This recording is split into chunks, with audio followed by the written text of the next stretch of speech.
உலகெங்கிலும் நடக்கும் முக்கிய நிகழ்வுகளை குறுஞ்செய்தி வடிவத்தில் தெரிந்து கொள்ள ஆதன் செயலியை டவுன்லோட் செய்யுங்கள். ஆதன் செயலியை டவுன்லோட் செய்ய டிஸ்கிரிப்ஷனில் உள்ள லிங்கை கிளிக் செய்யவும். எம்ஜிசி சுகுமாரன் ஒருத்தர், அவருக்கு கொஞ்சம் அரசியல் ஈடுபாடு இருந்தது. அவர் பொதுக்கூட்டங்களுக்கு போனார். அதுல எம்ஜிஆர் வாரிசுன்னு சொல்லி போஸ்டர் அடிச்சுட்டாங்க. அதுக்கு விளம்பரம் கொடுக்குறார். எனக்கு என்று அரசியல் வாரிசு யாரும் இல்லை, இது போன்ற போஸ்டர்களை யாரும் போடக்கூடாது.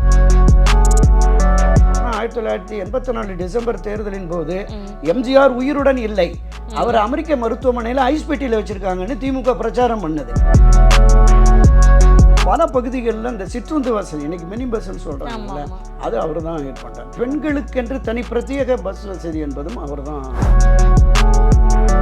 அவர் தொடக்கத்தில் வர்ற போது இவர் சினிமா நடிகர் தானே, இவருக்கு அரசியல் என்ன தெரியும், நிர்வாகம் என்ன தெரியும், சினிமா நடிகர் வந்தாருன்னா விமர்சனம் தான் வரும். நிர்வாகம் தெரியாதவர்கள், அனுபவம் இல்லாதவர்கள் இந்த ஆட்சி அதிகாரம் கிடைத்து விட்டது என்று சொன்னபோது சட்டசபையில் சொல்றார், ஆமா எனக்கு நிர்வாகம் தெரியாது, இந்த நிர்வாகம் தொடர்பான தெரியாது, ஆனால் மக்களின் பசி தெரியும், அந்த மக்களுடைய பசியை போக்குவது எப்படி என்று தெரியும். என்னை வாழ வைத்த இந்த தமிழ் மக்களினுடைய பணத்தை நான் சுரண்டுவேனா, இந்த தமிழ் மக்களினுடைய வரிப்பணத்தை நான் எடுப்பேனா, ஒருபோதும் இல்லை. அப்படிப்பட்ட குற்றச்சாட்டு நிரூபிக்கப்பட்டால் என்னை தூக்கிலே போடுங்க அப்படிங்கிற மாதிரிலாம் சொன்னார். ஒரு அரசியல் கட்சியை ஒழிக்க வேண்டும், ஒரு அரசியல் தலைவனை அரசியல் களத்திலிருந்து அப்புறப்படுத்த வேண்டும் என்று மரியாதைக்குரிய மறைந்த திமுக தலைவர் கலைஞர் கருணாநிதி அவர்கள் எந்த அளவிற்கு முயற்சி மேற்கொண்டார் என்பதை அந்த ஒரு 50-60 வயது கடந்தவர்களுக்கு தெரியும். ஆதன் நியூஸ் நேயர்களுக்கு வணக்கம். முக்கிய நிகழ்வுகளை உடனுக்குடன் தெரிந்து கொள்ள ஆதன் செயலியை டவுன்லோட் செய்யுங்கள். டவுன்லோட் லிங்க் டிஸ்கிரிப்ஷனில் உள்ளது. இன்று நம்மோடு மூத்த பத்திரிகையாளர் துரை கருணா அவர்கள் இணைந்திருக்கிறார். வாருங்கள் பேசலாம். வணக்கம் சார். வணக்கம் சகோதரி. இதற்கு முன்னாடி வீடியோவில் நம்ம எம்ஜிஆர் அவர்களுடைய அரசியல் பயணத்தை நம்ம பேசியிருந்தோம். திமுகலேருந்து எப்படி இணைஞ்சாரு, அங்கே அண்ணாவுக்கு எப்படி நெருக்கமானார், திருப்பி திமுகலேருந்து எப்படி விலகினாருங்கிற விஷயங்கள் எல்லாமே நீங்கள் ரொம்ப தெளிவாக சொல்லியிருந்தீங்க. அதே மாதிரி அவர் அரசியலுக்கு, அதாவது முதலமைச்சராக ஆனதுக்கு அப்புறம் என்ன மாதிரியான மாற்றங்கள் குறிப்பிட்டு தமிழகத்தில் மேற்கொண்டார், எதனால் இன்ன வரைக்குமே தமிழக மக்கள் எம்ஜிஆர் அப்படின்னாலே இன்னும் ஏன் அந்த ஒரு ஈர்ப்போடு இருக்காங்க அப்படிங்கிறத சொல்லுங்கள் சார். புரட்சி தலைவர் எம்ஜிஆர் அவர்களை பொறுத்தளவில் அடிக்கடி தமிழில் ஒரு சொற்றொடர் சொல்லுவாங்க, கார் உள்ளளவும் கடல் நீர் உள்ளளவும் பார் உள்ளளவும் என் தலைவனின் புகழ் மங்காது அப்படின்னு மேடைகளில் பேசுவாங்க. அந்த வார்த்தைகள் மரியாதைக்குரிய புரட்சி தலைவர் எம்ஜிஆருக்கு பொருந்தும். மாபெரும் சபைதனில் நீ நடந்தால் உனக்கு மாலைகள் விழ வேண்டும், ஒரு மாற்றுக்குறையாத மன்னவன் இவன் என்று போற்றி புகழ வேண்டும் அப்படிங்கிற பாடல் வரிகளுக்கு ஒரு உயிர் தத்துவமாக வாழ்ந்து மறைந்தவர் தான் புரட்சி தலைவர் எம்ஜிஆர் அவர்கள். அவர் மக்களால் ஈர்க்கப்பட்ட தலைவர், மக்களை நேசித்த தலைவர், மக்கள் பெரிதும் விரும்பக்கூடிய தலைவர். ஒரு உதாரணத்துக்கு ஒரு சம்பவம் சொல்கிறேன். 70களில் அமெரிக்க நாட்டை சேர்ந்த ஒரு மிகப்பெரிய இந்த கருத்து கணிப்பு நிறுவனம் இந்திய தேசத்தில் ஒரு ஆய்வு நடத்துகிறாங்க. நான் குறிப்பிட்ட மக்களை நேசிக்கின்ற தலைவர், மக்களால் நேசிக்கப்படும் தலைவர் யார் அப்படிங்கிற மாதிரி ஒரு பெரிய ஆய்வு நடத்தி 2 பெரும் தலைவர்களை குறிப்பிடுகிறாங்க. ஒன்று பண்டித ஜவஹர்லால் நேரு, இன்னொன்று புரட்சி தலைவர் எம்ஜிஆர். அதனால் அவர் இன்றளவும், அவர் மறைந்து 37 ஆண்டுகள் ஆனாலும் நேசிக்கப்படக்கூடிய தலைவராக இருக்கு. நம்ம கடந்த பதிவில் அவருடைய அரசியல் பயணத்தை மேலோட்டமாக பார்த்தோம். அவருடைய அந்த ஆட்சி அதிகாரத்தை பற்றி பேசுகிற பொழுது அவருடைய எண்ணம் செயல்பாடு எப்படி இருந்ததுன்னா, ஏழை எளிய சாதாரண சாமானிய மக்களுக்கும் இந்த அரசு பயன்பட வேண்டும் அப்படின்னு. 1977ஆம் ஆண்டு முதலாக அவர் ஆட்சி கட்டளையிட்டு முதலமைச்சர் பொறுப்பை ஏற்ற உடனே அந்த ராஜாஜி ஹாலில் ஒரு சம்பிரதாயமான பதவியேற்பு விழா நடந்தது. அந்த பதவியேற்பு விழா முடிந்து அண்ணா சாலை அண்ணா சிலை அருகே ஒரு பெரிய மேடை அமைத்து அங்கே மக்கள் மத்தியில் உறுதிமொழி ஏற்றார். அந்த மேடையில் பேசுகிற போதே சொன்னார், ஒரு அரை மணி நேரத்துக்கு முன்பாக ராஜாஜி அரங்கத்தில் நடைபெற்றது என்பது ஒரு சம்பிரதாயமான சடங்கு ரீதியான அரசு ரீதியான ஒரு பதவியேற்பு. உண்மையான பதவியேற்பு விழாவை மக்களாகிய உங்கள் மத்தியில் இருக்கிறேன். இன்னைக்குமே அந்த படம் என்பது நீங்கள் பார்த்துருக்கலாம், மிகப்பெரிய ஜன திரள் இருக்கும். எம்ஜிஆர் அந்த மேடையில் நிற்கிற மாதிரி இன்னும் வலைத்தளங்களில் அந்த படம் புகைப்படம் போய்கிட்டே இருக்கும். அதனால் அந்த நிகழ்வில் பேசுகிற பொழுது இந்த அரசாங்கம் என்பது பேரறிஞர் அண்ணா வழியில் மக்களுக்கான அரசாக செயல்படும். எனவே உங்களுக்கான தேவைகள் எதுவோ அதை நிறைவேற்றுவதுதான் எங்களுடைய கடமை அப்படிங்கிற மாதிரி சொல்லியிருப்பார். அது முடிச்சுட்டு பதவி பிரமாணம் எடுத்துட்டு அங்கே போய் பொறுப்பேற்கிறாங்க. முதலமைச்சராக பொறுப்பேற்ற அடுத்த நாள்லேயே அதிகாரிகள் மட்டத்தில் ஒரு கூட்டம், ஆலோசனை கூட்டம் நடத்திட்டு அப்போ சொல்கிறார், நாங்கள் 5 ஆண்டுகளுக்கு ஒரு முறை ஆட்சி அதிகாரத்திற்கு வருவோம். எந்த ஒரு திட்டங்களும் மக்களை சென்றடைய வேண்டுமென்றால் உங்களுடைய பணி தான் முக்கியமான பணி. 28 ஆண்டு 30 ஆண்டு 35 ஆண்டுகள் இந்த அரசாங்கத்தை வழிநடத்துவர்கள் நீங்கள். உங்களுக்கு தான் மக்களுடைய தேவைகள் என்னன்னு தெரியும். அதை நிறைவேற்றுகிற கடமையும் உங்களுக்கு உண்டு. நீங்கள் எத்தனை லட்சங்களில் எத்தனை கோடிகளில் திட்டங்களை தீட்டினாலும் அந்த திட்டத்தினுடைய பலன் சாதாரண ஏழை எளிய மக்களுக்கு என்ன தருகிறது, அதனால் என்ன பலன் என்பதை மனதில் வைத்து தான் நீங்கள் திட்டங்களை தீட்டணும் அப்படிங்கிற மாதிரி முதல் கூட்டத்திலே சொன்னார். அந்த கூட்டம் முடிந்து பதவியேற்பு விழா முடிந்து தன்னுடைய அண்ணன் எம்ஜி சக்கரபாணி வீட்டுக்கு சாப்பிட வர்றார். அப்போது பக்கத்தில் ஜானகி அம்மா இருக்கிறாங்க. அப்போ திரு எம்ஜிஆர் அவர்கள் சொல்கிறாரு, ஜானு, நான் எங்கள் அண்ணன் குடும்பத்தில் சொல்லிட்டேன், என்னை சார்ந்த யாரும் நேரடி அரசியலில் ஒருபோதும் தலையிட மாட்டார்கள், ஆட்சி அதிகாரத்தில் நிர்வாகத்தில் கட்சியில் தலையிட மாட்டார்கள் என்ற உறுதிமொழியை வாங்கிட்டேன். நீ உன்னை சார்ந்தவர்கள், உன்னுடைய குடும்பம் உன்னுடைய தம்பி குடும்பம் யாருமே அரசியல் தலையிடக்கூடாது, அதை நீ சொல்லி வச்சிரு அப்படின்னு சொன்னார். கடைசி வரையிலும் அதை கடைப்பிடித்தவர் எம்ஜிஆர் அவர்கள். ஒரு கட்டத்தில் 1986 கருதுறேன், அவர் உடல்நலக்குறைவாக மதுரை அமெரிக்காவில் சிகிச்சை பெற்று வந்த நேரத்தில் முதலமைச்சர் எம்ஜிஆரால் செயல்பட முடியல, அவரை பின்னிருந்து யாரோ இயக்குகிறார்கள், அவருடைய குடும்பத்தினர் பின்னணியில் இருக்கிறாங்க அப்படிங்கிற மாதிரியான ஒரு தகவல் பரவலாக வந்தது. மரியாதைக்குரிய அவருடைய மனைவி திருமதி VN ஜானகி அம்மையார் கூட அதில் தலையிடுறாங்க அப்படிங்கிற மாதிரி இருந்தது. இந்த தகவல் வந்து அடுத்த நாளே ஒரு பத்திரிகையில் விளம்பரம் கொடுக்குறார், தமிழ்நாடு அரசு எம்பலம் போட்டு, என்னுடைய குடும்பத்தை சார்ந்த யாருக்கும் எந்த அரசியல் தலையிடும் கூடாது, என் மனைவியே ஆனாலும் அந்த அரசியல் தலையிட நீங்கள் யாரும் அதிகாரிகள் அனுமதிக்க கூடாதுன்னு விளம்பரம் கொடுத்தார். அவர் வாரிசு அரசியல் ஒருபோதும் அனுமதிக்கல. அவருடைய அண்ணன் எம்ஜி சக்கரபாணி குடும்பத்தினராலும் சொல்லி, அவருடைய மனைவி VN ஜானகி அம்மையார் குடும்பத்தை சார்ந்தவர்களும் மற்றும் அவருடைய உறவினர்கள் யாருமே ஒருபோதும் ஒரு காலத்திலும் அரசியல் தலையீடுலே வரவே இல்லை. சின்னதாக ஒரு பதவியில் கூட இல்லை. ஆமாம் ஆமாம். MGC சுகுமாரன் ஒருத்தர், அவருக்கு கொஞ்சம் அரசியல் ஈடுபாடு இருந்தது. அவர் பொதுக்கூட்டங்களுக்கு போனார். அதில் எம்ஜிஆர் வாரிசுன்னு சொல்லி போஸ்டர் அடிச்சிட்டாங்க. அதுக்கு விளம்பரம் கொடுக்குறாரு. எனக்கென்று அரசியல் வாரிசு யாரும் இல்லை, இது போன்ற போஸ்டர்களை யாரும் போடக்கூடாது, MGC சுகுமாரன் பேசுகிறார் அது மட்டும்தான் போடணும் அப்படிங்கிற மாதிரி அண்ணா பத்திரிகையில் அறிவிப்பு கொடுத்தார். அந்த அளவிற்கு ஒரு நேர்மையான ஒரு தூய்மையான அரசாங்கத்தையும் கட்சியையும் அந்த வழியில் வழிநடத்தணும் என்று விருப்பப்பட்டு செயல்பட்டார். இந்த 77 காலகட்டம், 77லிருந்து 80, அடுத்து 80லிருந்து 84, 84லிருந்து 88, 89, 88 காலகட்டம் வரையிலும் ஒரு தொடர் வெற்றி பெற்றார். அரசியல் களத்தில் மிகப்பெரிய ராஜதந்திரி, அரசியல் சாணக்கியன் என்று பொதுவெளியில் பேசப்பட்ட திரு கருணாநிதியை 13 ஆண்டுகள் கோட்டை பக்கம் தலைகாட்ட விடாமல் பண்ணார். 76 ஒரு ஆட்சி கலைப்புக்கு பிறகு, திரு எம்ஜிஆர் அவர்கள் மறைவுக்கு பிறகுதான் 1989 ஒரு ஆட்சி அதிகாரத்திற்கு வர முடியல. அந்த அளவிற்கு மக்கள் செல்வாக்கு அவருக்கு இருந்ததனுடைய விளைவுதான். வெறும் கட்சி தொண்டர்கள் அதை தாண்டி மக்களுடைய ஏகோபித்த ஆதரவு இருந்தது. உதாரணத்தை சொல்லணும்னா 1984 டிசம்பர் தேர்தலின் போது எம்ஜிஆர் உயிருடன் இல்லை, அவர் அமெரிக்க மருத்துவமனையில் ஐஸ் பெட்டியில் வச்சிருக்காங்கன்னு திமுக பிரச்சாரம் பண்ணது. இல்லை அவர் உயிரோடு இருக்கிறாருன்னா திமுக தரப்புல பிரச்சாரம் பண்ணாங்க. அது எடுபடலை. இங்கிருந்து அங்கே அமெரிக்காவிலிருந்து புரட்சித் தலைவர் எம்ஜிஆர் அவர்கள் சிகிச்சை பெற்ற போது அவர் சாப்பிட்ற மாதிரி பத்திரிகை படிக்கிற மாதிரியான அந்த புகைப்படங்களை எடுத்து, அதுவும் அந்த அப்போவே கேசட்டு VHS கேசட்டு சொல்லுவாங்கல்ல, அந்த கேசட்டு அங்கேருந்து வரவழைச்சு, அதில் என்னன்னா அந்த US தொழில்நுட்பத்தை இங்கே வந்து அதை பிரிண்டே போட முடியல. அப்போ நம்ம மரியாதைக்குரிய திரு ராம வீரப்பன், அண்மையில் மறைந்தவர் தான், AVM சரவணனை அழைச்சி, இது மாதிரி இந்த ஃபெசிலிட்டிஸ் எங்கேயாவது இருக்கான்னா, இங்கே இல்லைண்ணே சிங்கப்பூரில் இருக்குது அப்படின்னு உடனே இங்கேருந்து விமானத்தில் சிங்கப்பூருக்கு அனுப்பி அங்கேருந்து காப்பீஸை எடுத்துகிட்டு வந்து இங்கே தமிழ்நாடு இருக்கிற பல முக்கிய தொகுதிகளுக்கெல்லாம் போட்டு அனுப்புனாங்க. அந்த புகைப்படங்களை எல்லா இடத்துக்கும் அனுப்பினதுக்கு பிறகு தான். இதில் இன்னொரு கூடுதல் தகவல் என்னென்னா, மரியாதைக்குரிய இயக்குனர் பாக்யராஜ் அவர்கள் பிரச்சாரத்துக்கு போகணும்னு சொன்னாங்க. நான் வந்து இந்த மாதிரி திமுக ஒரு தவறான பிரச்சாரத்தை முன்னெடுக்குது, நான் நேரடியாக சென்று பார்த்து விட்டு அவருடைய ஆசீர்வாதத்தோட வர்றேன்னு அமெரிக்கா போய் திரு புரட்சி தலைவர் எம்ஜிஆர் அவர்களை சந்திக்கிறார். சொல்றாரு, நீ எனக்காக பிரச்சாரம் பண்ண போனேன்னா உனக்கு சினிமாவில் பாதிப்பு ஏற்படும், வேண்டாம் அவங்க பார்த்துக்குவாங்க அப்படின்னு. நீங்கள் இல்லாத நேரத்தில் என்னுடைய கடமை, நீங்கள் என்னுடைய கலை உலக வாரிசுலாம் அறிவித்ததுக்கு பிறகு என்னுடைய கடமை சார், நான் அதை போய் நிச்சயம் பிரச்சாரம் பண்ணுவேன்னு அவர் வந்து சொன்னார். அப்போ திமுக மேடைகளில் சொன்னாங்க, இவர் வந்து டெல்லி விமான நிலையம் வரைக்கும் போயிட்டு அங்கே 2 நாள் இருந்துட்டு வந்தார், போகவே இல்லை, பார்க்கல அப்படின்னு சொன்னார். திரு பாக்யராஜ் பொது மேடையில் தன் குழந்தைகள் மீது சத்தியம் செய்து நான் பார்த்தேன், தலைவர்கிட்ட பேசினேன் அப்படின்னு சொல்லி பிரச்சாரம் பண்ணார். இந்த அளவுக்கு அந்த காலகட்டங்களில் இருந்தது. அந்த மக்கள் செல்வாக்கு ஆதரவு இருந்ததால் தான் தொடர்ந்து அவரால் வெற்றி பெற முடிந்தது.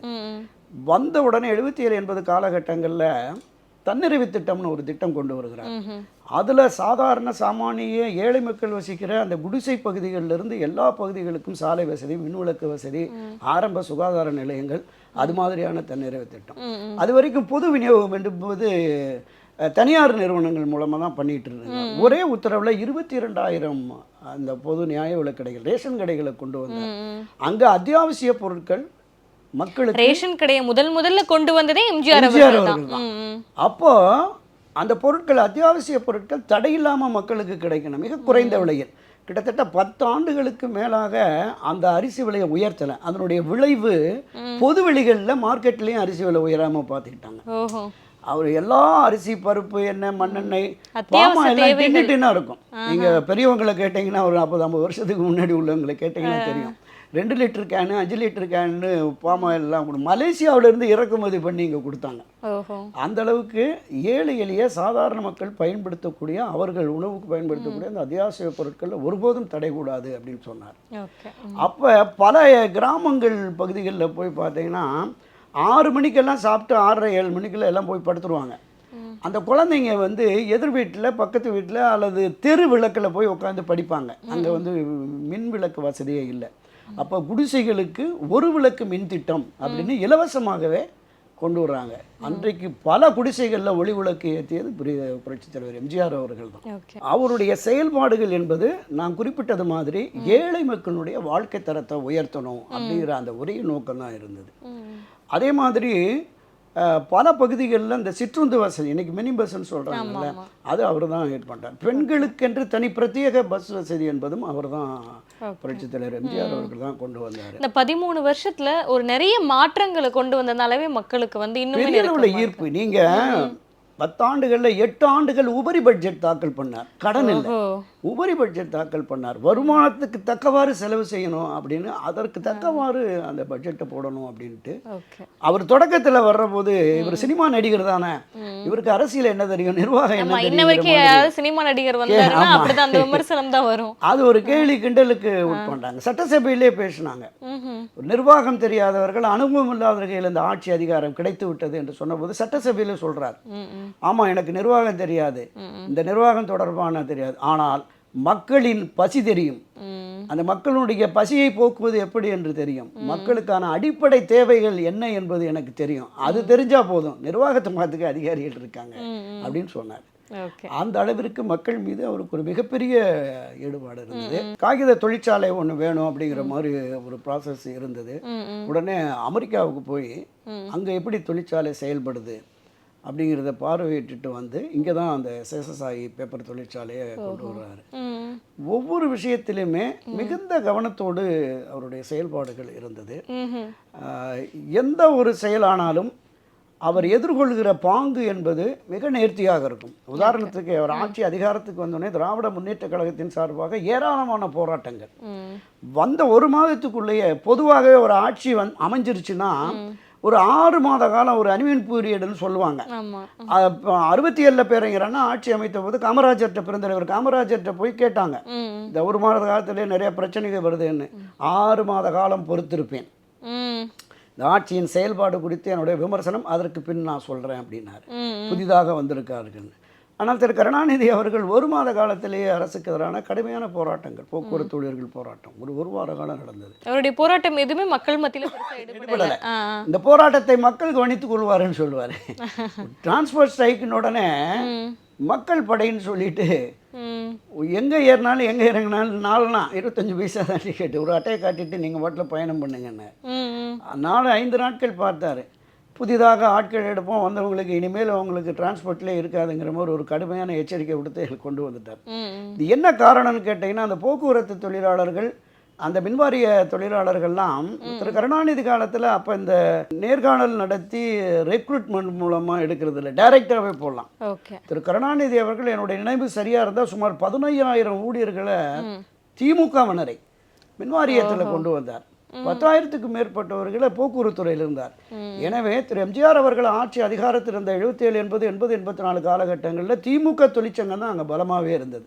காலப்போக்கில் 80க்கு பிறகு கொஞ்சம் கொஞ்சமாக அது அண்ணா தொழிற்சங்கத்துக்கு வந்தது. அப்புறம் எல்லாத்தையுமே கட்டுப்படுத்திட்டார். அது மாதிரி அரசு ஊழியர்கள் போராட்டம் ஒரு வார காலம் மிக கடுமையான போராட்டம் வந்து எல்லா மக்கள் பார்த்துக்குவாங்க அப்படின்ட்டு. அது ஓரளவிற்கு நியாயமான கோரிக்கை என்று வருகிற பொழுது அதை ஏற்று செயல்படுத்த அவர் தயங்க மாட்டார். இப்போ எல்லா அரசின் மீதும் நிறைய விமர்சனங்கள் எல்லாம் வரும், கடுமையான விமர்சனங்கள் எல்லாமே வைப்பாங்க. அப்படி இருக்கும்போது எம்ஜிஆர் அவர்கள் அதை எப்படி சார் ஹேண்டில் பண்ணாரு? அதுக்கு என்ன மாதிரியான பதிலடி கொடுத்தாரு? இல்லை ஹார்ஷா பிஹேவ் பண்ணாங்களா? ஸோ அந்த மாதிரியான விஷயங்கள் எங்களுக்கு ஷேர் பண்ணுங்க சார். நிச்சயமாக அந்த 80களின் தொடக்கத்திலேயே ஒரு பல்கேரியா நாட்டில் பால்டிமோர்னு ஒரு கப்பல் கம்பெனியிலேருந்து கப்பல் வாங்கினதில் பெரிய ஊழல் அப்படின்னு சொல்லிட்டு அங்கங்கே திராவிட முன்னேற்ற கழகத்தின் தெருவுக்கு இந்த பேப்பரில் கப்பலை வடிவமைச்சு போட்டு பண்ணிட்டு இருந்தாங்க. அப்படி ஒரு கப்பலே வாங்கலை. பேச்சுவார்த்தை நடந்துக்கிட்டு இருந்திருக்கு. அந்த காலகட்டத்தில் இந்த மாதிரி இருந்தது. ஸோ அது மாதிரியான குற்றச்சாட்டுகள் வருகிற பொழுது சட்டப்பேரவையிலே தொடர்பாக இந்த மாதிரி வைக்கிற போது கிட்டத்தட்ட ஒரு 6-7 மணி நேரம் அதற்கு பதில் அளித்தார். அப்போ பேரவை கூட்டம் வந்து உங்களுக்கு நிறைய நாட்கள் நடக்கும், 48-50 நாட்கள் வரைக்கும் நடக்கும். சில நேரங்களில் பிற்பகல்லையும் நடக்கும், இரவு 8-9 மணி வரைக்கும் நடக்கும். அதனால் 2 நாட்கள் அதில் பதிலளித்தார். அப்போ தன்னுடைய இளம் பருவத்தில் தான் பட்ட சிரமங்கள், கஷ்டங்கள் எல்லாத்தையும் சொல்லி, என்னை வாழ வைத்த இந்த தமிழ் மக்களினுடைய பணத்தை நான் சுரண்டுவேனா, இந்த தமிழ் மக்களினுடைய வரிப்பணத்தை நான் எடுப்பேனா? ஒருபோதும் இல்லை. அப்படிப்பட்ட குற்றச்சாட்டு நிரூபிக்கப்பட்டால் என்னை தூக்கிலே போடுங்க அப்படிங்கிற மாதிரிலாம் சொன்னார். அப்போ மக்கள் மத்தியில் எடுபடவே இல்லை. உதாரணத்துக்கு ஒரு சம்பவம் சொல்கிறேன். திராவிட முன்னேற்ற கழகம் லஞ்ச ஊழலில் திளைக்குது, நிர்வாக சீர்கேடு நடைபெறுகிறது, கருணாநிதி உட்பட அமைச்சர்கள் பலரும் கோடிக்கணக்கில் சம்பாதிச்சிட்டாங்கிற குற்றச்சாட்டை பெருந்தவர் காமராஜர் உட்பட காங்கிரசினர் கடுமையாக விமர்சனம் பண்ணுறாங்க. அது சரியாக போய் சேரலை. 1972 மரியாதைக்குரிய புரட்சித் தலைவர் எம்ஜிஆர் அவர்கள் இந்த குற்றச்சாட்டை சொல்லி வெளியில் வந்தோடனே ஒட்டுமொத்த மக்களுமே கருணாநிதிக்கு எதிராக திரும்பிட்டாங்க. அப்போ பிறந்தவர் காமராஜர்கிட்ட கேட்டாங்க, இந்த ஒரு 3-4 வருஷமாக நீங்கள் தொடர்ந்து பேசிட்டு வந்தீங்க, ஆனால் மக்கள் மத்தியில் இல்லை, ஆனால் திரு எம்ஜிஆர் சொன்ன உடனே கேட்டாங்க அப்படின்னு. உடனே எம்ஜிஆர் மீது மக்களுக்கு ஒரு பெரும் நம்பிக்கை இருக்குது. இன்னொன்று, அங்கிருந்தே அவர் வந்தவர், அதனால் அங்குள்ள விஷயத்தை அவர் தெரியாமல் பேச மாட்டார் அப்படிங்கிற அடிப்படையில் அவர் சொன்ன உடனே மக்கள் மத்தியில் இருந்தது. எது நடந்தாலும் நல்லது நடந்தால் நல்லதுதான் அப்படிங்கிற மாதிரி பிறந்தவர் காமராஜரே சொல்லி. எம்ஜிஆர் அவர்கள் எந்த விஷயம் சொன்னாலும் மக்கள் அதை உடனே அக்செப்ட் பண்ணிக்கிற மூடில் தான் இருந்தாங்க. அதுதான் அவர் குற்றச்சாட்டு. நான் சொன்னார், ஒருவேளை சோற்றுக்கு கூட வழி இல்லாமல் பாடுவோம், நான் கஷ்டப்பட்டேன், இந்த மக்கள் தான் என்னை இவ்வளவு தூரம் கொண்டு வந்து திரையுலகத்திலையும் அரசியல் துறையிலும் கொண்டு வந்திருக்காங்க, ஒருபோதும் அவர்களுடைய வரிப்பணத்தை அவர்களுடைய பணத்தை நான் கையாட மாட்டேன், என்னை நீங்கள் முழுமையாக நம்பலாங்கிற போது மக்கள் முழுமையாக நம்பினாங்க. எதுவுமே எடுபடலை. எரிசாராய ஊழல்னு ஒரு குற்றச்சாட்டு வந்தது. இங்கிருந்து ஸ்பிரிட்டை கேரளாவுக்கு அனுப்பினதில் ஏதோ முறைகேடு, எல்லாத்துக்குமே விசாரணை கமிஷன் வச்சு அது இல்லை அப்படிங்கிறத நிரூபிச்சு தான் வந்தார். குற்றச்சாட்டுகள் இருந்தது. நீங்க 77-80 காலகட்டங்களில் மிக நேர்மையான ஆட்சி. நீங்க சட்டமன்றம் நடக்கும், நடந்து 3 நாட்கள் 2 நாட்கள் கழித்து சட்டமன்ற உறுப்பினர்கள் அதிமுகவை சேர்ந்தவர்கள் ராமவரம் தோட்டத்தில் போய் மரியாதைக்குரிய புரட்சித் தலைவர் எம்ஜிஆர் அவர்களை சந்திக்க போனா, சபை முடிஞ்சு 3 நாள் ஆகுது, உனக்கு என்ன இங்கே சென்னையில் வேலை, தொகுதிக்கு போவோம், இங்கே இருக்கக்கூடாது அப்படின்னு சொன்னார். 128 எம்எல்ஏக்களில் ஒரு 3-4 பேர் தான் கார் இருந்தது, மற்றவங்கெல்லாம் சைக்கிளில் பஸ்ஸில் தான் வந்துட்டு போயிட்டு இருப்பாங்க. இன்றைக்கும் 1977-80 காலகட்டங்களில் 84 காலகட்டங்களில் திரு எம்ஜிஆர் அவர்கள் ஆட்சி காலத்தின் போது அமைச்சர்களாக இருந்தவர்கள், சட்டமன்ற உறுப்பினராக இருந்தவங்க இப்போ ஓய்வூதியம் வாங்க வர்றாங்கல்ல, வந்து வெளியில் ஆட்டோக்காரன்ட்ட பேரம் பேசுவாங்க, போன வாட்டி வந்து 50 ரூபா தான், இப்போ 100 ரூபா கேட்குறீ அப்படின்னு, பெட்ரோல் விலைலாம் ஏறிச்சு அப்படின்னு. அந்த அளவுக்கு அவங்களுடைய நிலை. ஆனால் இன்றைக்கு ஒரு சாதாரண கவுன்சிலர் கூட 3 கார் வச்சிருப்பாரு, 2 பங்களா வச்சிருப்பாங்க, 2 குடும்பம் 3 குடும்பம் வச்சிருப்பாங்க. எதிர்பார்க்க முடியாது. அந்த அளவுக்கு ஒரு நேர்மையான அரசாங்கத்தை நடத்தியவர் தான் எம்ஜிஆர் அவர்கள். மக்களுக்கான அரசை அவர் கொண்டு வந்திருந்தார். ஒரு முறை அந்த 80 சட்டமன்ற நடக்கிறது. அப்போ பழ நெடுமாறன் 80 வந்து திரு நெடுமாறன் தமிழ்நாடு காமராஜ் காங்கிரஸ்னு ஒரு கட்சி, காந்தி காமராஜ் தேசிய காங்கிரஸ்னு திரு குமரி அனந்தன் ஒரு கட்சி இருந்தார். அவங்களாம் அதிமுகவோட அலைன்ஸ் கூட்டணி வச்சு தான் ஒரு 2-3 எம்எல்ஏக்கள் இவங்களும் ஜெயிச்சாங்க. ஒரு 3-4 எம்எல்ஏக்கள் அனந்தனுடைய. அப்போது சட்டப்பேரவை கூட்டம் நடந்துகிட்டு இருக்கு. திரு பழநெடுமாறன் பேசுகிறப்போ சொன்னார், மத்தியில் யார் ஆட்சிக்கு வந்தாலும் அவங்களுக்கு ஆதரவு தெரிவிக்கிறீங்க, உங்களுக்குன்னு ஒரு உறுதியான கொள்கை நிலைப்பாடு இல்லையா அப்படின்னு சொல்லி கேட்குறாரு. ஏன்னா மொரார்ஜி தேசாய், சரண் சிங்னு ஒவ்வொரு பிரதமரும் அங்கே வருகிற போது 77-80 காலகட்டத்தில் 2-3 பிரதமர் ஜனதா கட்சி ஆட்சியில் அப்படின்னு சொல்லி பேசுகிறப்போ திரு எம்ஜிஆர் அவர்கள் சட்டப்பேரவையில் அவருக்கு பதில் சொல்கிறார். அண்ணா திராவிட முன்னேற்ற கழகத்தினுடைய அரசியல் கொள்கை என்பது கட்டுண்டு வாழோம், பிரிவினை நாடோம், சமநிலையில் இணைவோம். இதுதான் எங்களுடைய அரசியல் கொள்கை. இந்த அதிமுக அரசுக்குன்னு ஒரு கொள்கை இருக்கு. அந்த கொள்கை என்னன்னா, ஏழை எளிய சாதாரண மக்கள் பசியால் வாடக்கூடாது. அவர்களுடைய மேன்மைக்கும் இந்த மாநிலத்துடைய வளர்ச்சிக்கும் மத்திய அரசுடைய திட்டங்களும் நிதிகளும் தேவை. அங்கே யார் ஆளுகிறார்கள் என்பது எங்களுக்கு பொருட்டல்ல. இந்த மக்களுக்கு என்ன தேவையோ, இந்த மாநிலத்திற்கு என்ன தேவையோ அதை கேட்டு பெறுவதற்காக தான் நான் ஆதரவு. அதே நேரத்தில் அவர்களுக்கு முழுமையாக ஆதரவு என்று இல்லை. இந்த உறவுக்கு கை கொடுப்போம், உரிமைக்கு குரல் கொடுப்போம் என்ற வகையில தான். நீங்க ஒரு அரிசி பிரச்சனைக்காக ஒரு நாள் முழுவதும் உண்ணாவிரதார். மத்திய அரசு தொகுப்பிலிருந்து அரிசி வரலை அப்படின்னு இருந்தார். இளைஞர் பிரச்சனைக்காக உண்ணாவிரதம் இருந்தார். மரியாதைக்குரிய ராஜீவ்காந்தி அவர்கள் பிரதமராக இருந்த காலகட்டத்தில் சத்துணவு சாப்பிடுகிற அந்த குழந்தைகளுக்கு சீருடை வேணும் அப்படின்னு கொண்டு போய் ஒரு பிரச்சனையை எழுப்புறாரு. அப்போ அந்த 5 ஆண்டு திட்டத்திற்கான எல்லா நிதிகள் ஒதுக்கீடு எல்லாம் முடிஞ்சிருச்சு, அடுத்த முறை பார்க்கலாம் அப்படிங்கிற மாதிரி சொல்கிறாங்க. ராஜீவ்காந்தி தலைமையில் அந்த திட்டக்குழு கூட்டத்தில் பேசுகிறபோது இப்போ அடுத்த வருஷம் பார்த்துக்கலான்னு எந்திரிச்சு வந்துட்டார். பாதியிலேயே எழுந்திரிச்சு வந்த உடனே திரு ராஜீவ்காந்தி அவர்கள் உயர் அதிகாரிகள், மத்திய அரசினுடைய உயர் அதிகாரிகளை அனுப்பி அவரை சமாதானப்படுத்தி கூப்பிட்டு வாங்க, தமிழ்நாடு இல்லத்தில் இருந்த எம்ஜிஆர் அவர்களை கூப்பிட்டு வந்ததுமே இந்த முறையே நாங்கள் தர்றோம் அப்படின்னு சொல்லி அந்த ஒதுக்கீட்டை பெற்று வந்தவர் தான் திரு எம்ஜிஆர் அவர்கள். அதனால அப்படியே ஒட்டுமொத்தமாக அவருடைய இல்லை, தன்னுடைய தேவைகள் எதுவோ அதை கேட்டு பெறுவதற்கும் உரிமைகளை கேட்டு பெறுவதற்குமான ஒரு தலைவராக தான் இருந்தார். அவருடைய ஆட்சி என்பது அதே மாதிரி அந்த 77-80 இந்த நாடாளுமன்ற தேர்தலில் அண்ணா திராவிட முன்னேற்ற கழகம் தோற்று விடுகிறது. ஆட்சி கட்சியாக அதிமுக இருக்கு. மரியாதைக்குரிய புரட்சித் தலைவர் எம்ஜிஆர் முதலமைச்சராக இருக்கிறாரு. நான் குறிப்பிட்டது மாதிரி 77-80 ஆட்சி என்பது எந்த அப்பழுக்கற்ற ஆட்சியாக, மக்களுக்கான ஆட்சியாக நடைபெற்ற போதும் நாடாளுமன்ற தேர்தலில் யார் டெல்லியில் மீண்டும் பிரதமராக வருவது அப்படிங்கிற மாதிரியான பார்வை தமிழக வாக்காளர்களுக்கு இருந்தது. இந்த 77-80 காலகட்டங்களில் ஜனதா கட்சி என்பது ஒரு நிலைத்த அரசாக இல்லாமல் அவங்களுக்குள்ள அடிதடி சண்டை போட்டுக்கிட்டு 2-3 பிரதமரை கொண்டு வந்துட்டாங்க.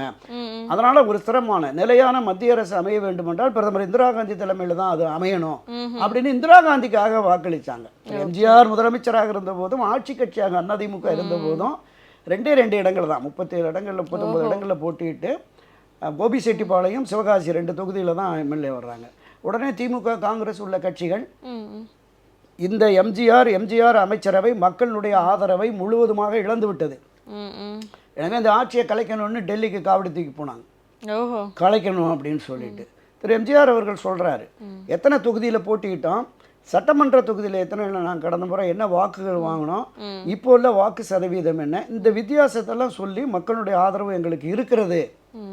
52 லட்சம் வாக்குகள் என்னமோ இருந்தது, அதில் இப்போ 48 லட்சம் வாக்குகளை நாங்கள் இந்த பார்லிமெண்ட் எலெக்ஷன்லையும் வாங்கியிருக்கோம்.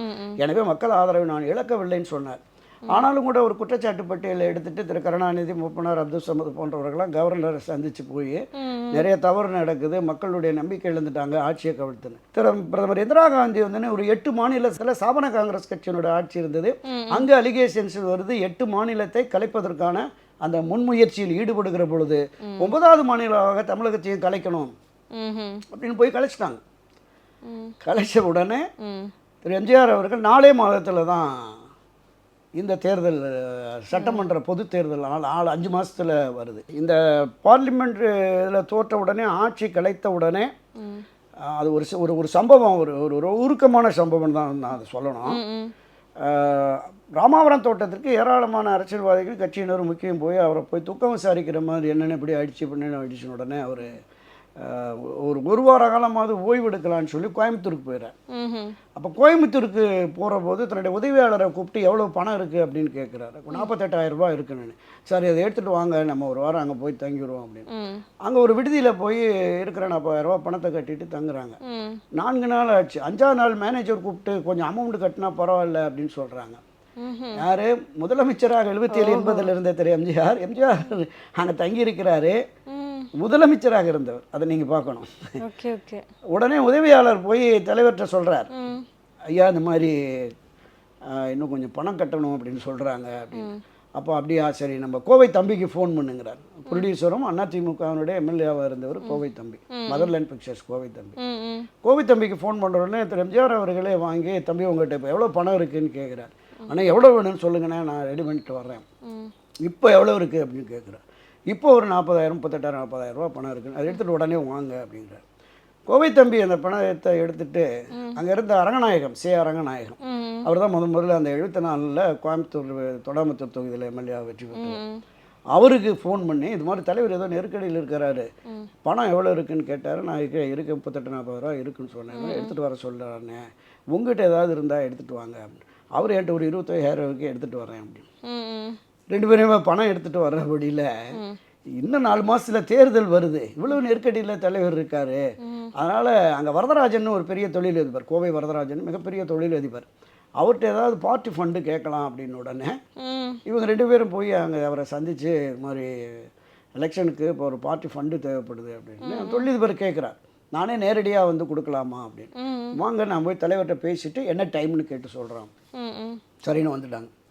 வந்த உடனே இந்த அமௌண்ட்டை கொண்டு போய் கட்டிட்டு, இந்த மாதிரி தொழிலதிபர் வரதராஜனை பார்த்தேன், இன்னும் 4 மாதத்தில் தேர்தல் வருது, நமக்கு எலெக்ஷன் ஃபண்டு தேவைப்படும்ல, கேட்டிருக்கேன் அப்படின்னு. என்ன சொன்னார், தரேன்னு சொல்லியிருக்காரு. எவ்வளவு தரேன்னு சொன்னார். 3 ரூபா சொன்னோம்னே, 3 லட்ச ரூபா சொன்னோம்.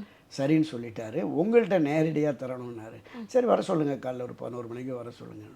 11 மணிக்கு தொழிலதிபர் வரதராஜன் வர்றார். தலைவர் தங்கி இருக்கிற ஹோட்டலுக்கு ஒரு ப்ரீஃப் கேஸை கொடுத்துட்டு, ஐயா இந்த மாதிரி இருக்குது அப்படின்னு உதவியாளர்கிட்ட எடுத்து வைக்க சொல்கிறாரு. வரதராஜன்கிட்ட கேட்குறார், எவ்வளோ அமௌண்ட்டுன்னு. 7 லட்சம் ரூபா இருக்கு. 3 தான் சொன்னாங்க. இல்லை உங்களுக்கு அதிர்ஷ்ட எண் 7, அதனால் நான் 7 லட்சமாக போடுவாங்க. தலைவருக்கு ரொம்ப சந்தோஷம் ஆயிடுச்சு. சரின்னு சொல்லி அதை வாங்கிட்டாங்க. தேர்தல் முடியுது என்பதில் ஒரு மகத்தான வெற்றி பெற்று மீண்டும் வருகிறார். அந்த தேர்தலில் அவருடைய முக்கிய பிரச்சாரமே நான் என்ன தவறு செய்தேன், அதுதான். நீங்கள் அந்த ரேடியோ ஸ்பீச் இருக்கும் அன்றைக்கு, ஒவ்வொரு தலைவர்களும் ரேடியோவில் பேசுவாங்க. அப்போ அவருடைய ஸ்பீச் இருக்கும், ரொம்ப அருமையான உரை, மக்களுக்கான உரை. நீதி நிர்வாகத்தில் யாருடைய தலையீடு கூடாதுன்னு சொன்னேன், அது தவறா. ஏழை எளிய மக்களுடைய எங்கும் வெள்ளம் என்றாலும் ஓடி சென்று உதவினேன், அது தவறான்னு ஒரு 15 பட்டியலை போட்டுட்டு நான் என்ன தவறு செய்தேன், ஏன் என் ஆட்சியை கலைத்தார்கள், நீதி கொடுங்கள்னாரு. கொடுத்துட்டாங்க, மக்கள் கொடுத்துட்டாங்க. இன்னொரு பெரிய சிறப்பு அம்சம் என்னன்னு கேட்டிங்கன்னா, 1967 திராவிட முன்னேற்ற கழகம் காங்கிரஸை வீழ்த்தி ஆட்சி அதிகாரத்திற்கு வருகிறது.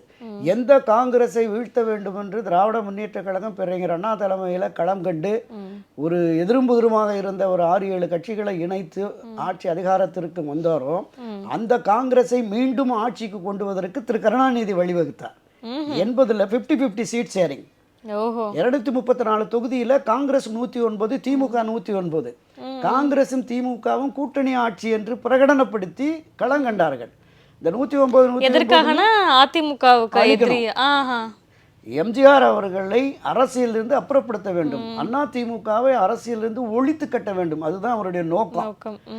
அந்த நோக்கத்தை வெளிப்படையாகவே பேசினார். பிரச்சார கூட்டங்களில் திரு கருணாநிதி பேசினார். இப்போ அதுலேயும் பிரச்சனை ஆயிடுச்சு. வெற்றி பெற்றால் யார் முதலமைச்சர்? காங்கிரஸ் சொன்னாங்க 67 நாங்கள் ஆட்சியை இழந்துட்டோம், இப்போ காங்கிரஸ் தலைமையில் தான் மத்திய ஆட்சியாக இருக்கிறது அப்படின்னு சொன்ன உடனே திராவிட முன்னேற்ற கழகத்தினர் ஒப்புக்கொள்ளவில்லை. அண்ணா மறைவுக்கு பிறகு திரு கருணாநிதி அவர் தான் முதலமைச்சராக தொடர்ந்து 76 வரைக்கும் முதலமைச்சராக அவர் இருந்தவர்.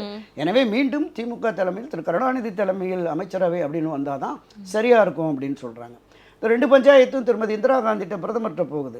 இந்திரா காந்தி என்ன சொல்கிறாங்க, யார் அதிக இடங்களில் வெற்றி பெறுகிறார்களோ அவர்கள் முதலமைச்சர் பொறுப்பேற்கட்டும் அப்படிங்கிறாங்க. திமுக ஏற்றுக்கலை. கருணாநிதியை அறிவித்தால்தான் வெற்றி சாத்தியம் அப்படின்னு சொன்ன உடனே சரி திரு கருணாநிதி தலைமையில் தான் கூட்டணி ஆட்சி அமையும் என்று பிரச்சாரப்படுத்துகிறார்கள். பிரச்சாரம் செய்தால் ஒரு திரு எம்ஜிஆர் அவர்கள் நான் என்ன தவறு செய்தேன்னு பிரச்சாரம். அதனால் திமுக காங்கிரஸ் படுதோல்வியை ஒரு 40-42 இடங்கள் தான் பேச்சாங்கன்னு நினைக்கிறேன். மீண்டும் முதலமைச்சராக வந்துட்டார். இந்த சட்டப்பேரவை தேர்தலில் திரு கருணாநிதி அவர்கள் பிரச்சாரம் பண்ணார்ல, மதுரை மாவட்டத்தில் ஆண்டிப்பட்டி அல்லது உசிலம்பட்டின்னு நினைக்கிறேன், அங்கே போய் திரு கருணாநிதி பேசுகிறார். நாடாளுமன்ற தேர்தலோடு அதிமுகவின் கதை முடிந்து விட்டது, இனி அவர்கள் தலையெடுக்கவே வாய்ப்பே இல்லை. அதிமுக என்பது ஒரு நச்சு அரவம், விஷப்பாம்பு, அதை அடித்து ஒழித்து விட்டோம். அதில் வாலில் துடிப்பு இருந்தால் கூட மீண்டும் உயிர் பெற்று வந்துவிடும். இத்தோடு முடிந்தது கதை. எது அதிமுகவுக்கு இத்தோடு முடிந்தது கதை என்கிற நிலையை உருவாக்குவதற்காக இந்த கூட்டணி ஆட்சிக்கு வாக்களியுங்கள் அப்படின்னு திரு கருணாநிதி பேசினார். ஒரு அரசியல் கட்சியை ஒழிக்க வேண்டும், ஒரு அரசியல் தலைவனை அரசியல் களத்திலிருந்து அப்புறப்படுத்த வேண்டும் என்று மரியாதைக்குரிய மறைந்த திமுக தலைவர் கலைஞர் கருணாநிதி அவர்கள் எந்த அளவிற்கு முயற்சி மேற்கொண்டார் என்பதை அந்த ஒரு 50-60 வயது கடந்தவர்களுக்கு தெரியும். இன்றைக்கு இளம் தலைமுறை எந்த முயற்சியும் எடுபடல, எதுவுமே எடுபடல. 80 ஆட்சி அதிகாரத்துக்கு வருகிறார். 84 டிசம்பரில் தேர்தல். 84 டிசம்பரில் உடல்நலக்குறைவு, செப்டம்பர் அக்டோபர்ல இங்கே உடல்நலக்குறைவு, அமெரிக்காவுக்கு போயிடுறாரு. அமெரிக்காவில் சிகிச்சை எடுக்கிற போது இங்கே தேர்தலை ஒரு ஆண்டுக்கு முன்னதாகவே அதை ஒத்தி வச்சு தேர்தலை எதிர்கொள்கிறார்கள். அந்த தேர்தலின் போது தான் அங்கே இருந்துக்கிட்டு அப்பவும் பிரச்சனை வந்தது. ஆண்டிப்பட்டி தொகுதிக்காக அவர் வேட்புமனு தாக்கல் செய்கிறார். அமெரிக்காவில் படிவம் கொண்டு போயிருக்குங்கிற போது இங்கே எப்படி முடியும், சாத்தியம் இல்லை. அது ஏமாற்றுகிறார்கள் மக்களை, அவர் அங்கே வந்து உயிரோடே இல்லை அப்படிங்கிற மாதிரி தான் திமுக பிரச்சாரம் பண்ணது. இங்கிருந்து டெல்லியிலிருந்து அமெரிக்காவில் இருக்கிற இந்த டெல்லி பிரதிநிதிகள் இருக்காங்கல்ல, அவங்கள்ட்ட அந்த தூதரக அதிகாரிகள், உயர் அதிகாரிகள் முன்னிலையிலேயே திரு ஹண்டே அவர்கள் தான் அந்த படிவத்தை எடுத்துகிட்டு போய் அங்கே கொடுத்து அந்த படிவத்தை அவர் முன்னிலையிலே பூர்த்தி செய்து அவர் ஒப்புதல் கையெழுத்து. டெல்லி பிரதிநிதியாக அமெரிக்க தூதரகத்திலே பணியாற்றியவர் தான் அந்த ஃபார்மில் வந்து அட்டஸ்டேஷன் பண்ணி அங்கேருந்து எடுத்துகிட்டு வந்து ஆண்டிப்பட்டி தொகுதியில் அதை பதிவு பண்ணுறாங்க. ஆண்டிப்பட்டி தொகுதியில் இதே பிரச்சாரம் நடக்கிறது. எந்த அளவுக்கு எக்ஸ்ட்ரீமா திரு கலைஞர் கருணாநிதி போனார்னா, தவறு செய்தவர்கள் மனிதர்களே இல்லை, தவறு செய்யாத மனிதர்களே இல்லை, நானும் தவறு செய்திருக்கிறேன், தவறுக்கு மன்னிப்பே கிடையாதா, இந்த ஒரு முறை மன்னித்து என்னை முதலமைச்சராக்குங்கள். தேனை எடுத்தவன் புறங்கையை நக்குவது போல 1-2 தவறுகளை நான் செய்திருக்கலாம், நான் மறுக்கவில்லை, மன்னித்து வாய்ப்பளியுங்கிறார். எடுபடலை. ஒரு கட்டத்துக்கு போறார்.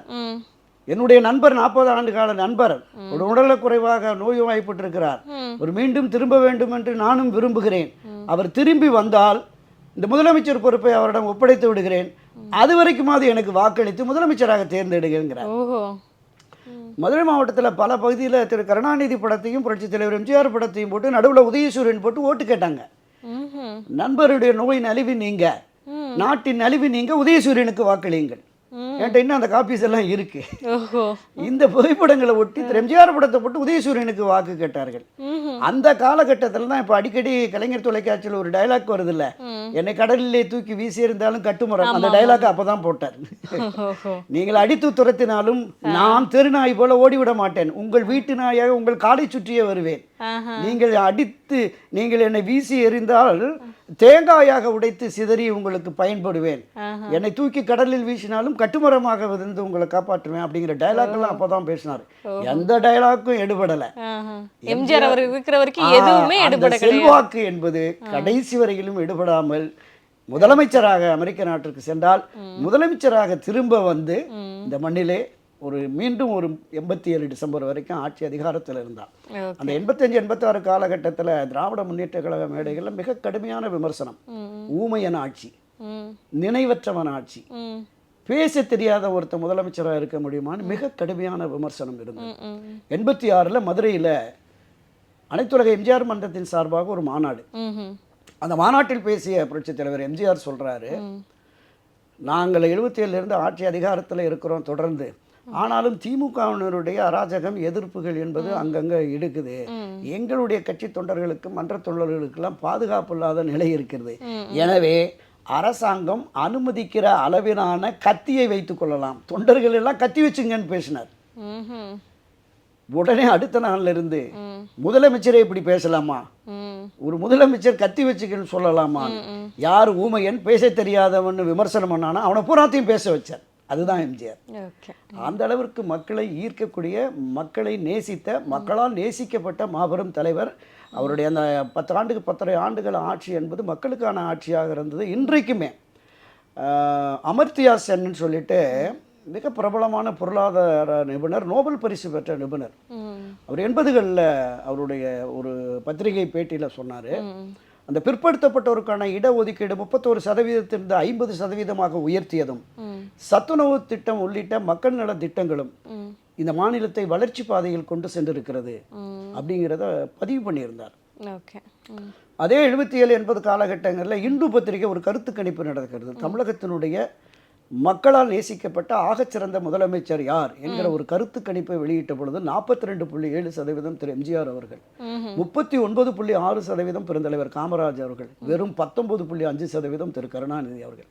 இன்றைக்கும் கூட அந்த கட்டிங் இருக்கு, புக்லெட் பத்திரிகையில் அதை எடுத்து பாக்ஸ் போட்டிருப்பாங்க. அந்த அளவிற்கு மக்களை நேசித்த தலைவர், மக்கள் விரும்பிய தலைவர். அதனால தான் அவர் 37 ஆண்டுகளுக்கு பிறகும் இன்னும் அரசியல் களங்கள்ல, இன்றைக்கு சிறிய சிறிய அரசியல் கட்சிகள் இருக்குல்ல, இந்த அரசியல் கட்சிகளுடைய ஒட்டுமொத்த உறுப்பினர்களை விடவும் எம்ஜிஆர் ஆதரவு வாக்குகள் என்பது அதிகமாக இருக்கிறது என்பதுதான் யதார்த்தம், உண்மை. ஓகே சார், நிறைய விஷயங்கள் நீங்கள் ரொம்ப தெளிவாக, எங்களுக்கு தெரியாத நிறைய விஷயங்கள் நீங்கள் வந்து சொன்னீங்க. உங்களுடைய தெளிவான விளக்கத்திற்கு ரொம்ப நன்றி சார். நன்றி, வணக்கம். மேலும் வேறொரு வீடியோவில் சந்திக்கிறேன். அதுவரை விடைபெறுவது பவித்ரா முருகேசன்.